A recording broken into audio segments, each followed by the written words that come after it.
এই তাকবীরে তাশরিক এটা কখন পড়তে হয়? এটা আমাদের দেখা যাচ্ছে যে বছরে একবার জিলহজ মাস আসার কারণে অনেক সময় আমাদের মনে থাকে না।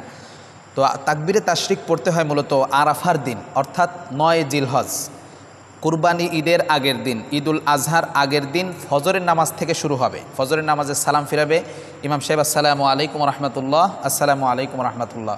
এরপরে জোরে তাকবীর দিবে, আল্লাহু আকবার, আল্লাহু আকবার, লা ইলাহা ইল্লাল্লাহু আল্লাহু আকবার ওয়ালিল্লাহিল হামদ। এটা স্বাভাবিকভাবে একবার জোরে পড়বে, চাইলে তারা 3 বারও পড়তে পারে, কিন্তু সুন্নাত মনে করবে না যে 3 বার পড়া সুন্নাত, এরকম কোনো কিছু মনে করবে না। তবে এটা জোরে ন্যূনতম একবার পড়বে, চাইলে 3 বারও পড়তে পারে।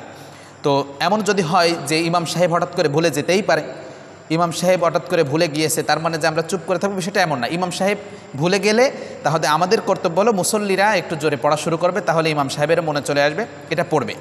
তো মোট 23 ওয়াক্ত নামাজ, অর্থাৎ 9 জিলহজ, 9, 10, 11, 12, 13, কুরবানির আগের দিন, কুরবানির দিন, তারপরের দিন, তারপরের দিন, 5 দিন এই তাকবীরে তাশরিক পড়া এটা ওয়াজিব করা হয়েছে। আর এটা বলা হচ্ছে যে কারা পড়বে, এখানে একটা প্রশ্ন আছে কারা পড়বে।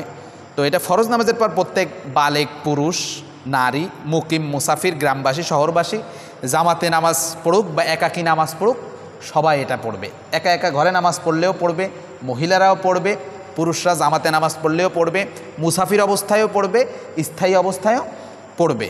আচ্ছা, তো তাহলে আমরা জানলাম যে এটা পড়তে হবে 9 তারিখ ফজর, জিলহজ মাসের 9 তারিখ, অর্থাৎ কুরবানি ঈদের আগের দিন ফজর থেকে শুরু করে কুরবানির 3য় দিন, কুরবানির দিন, তারপরের দিন, তারপরের দিন, অর্থাৎ 13 তারিখ আসর পর্যন্ত মোট 5 দিন 23 ওয়াক্ত নামাজে কী করবো আমরা তাকবীরে তাশরিক পড়ব। এটা আল্লাহ রাব্বুল আলামিন ওয়াজিব করেছেন।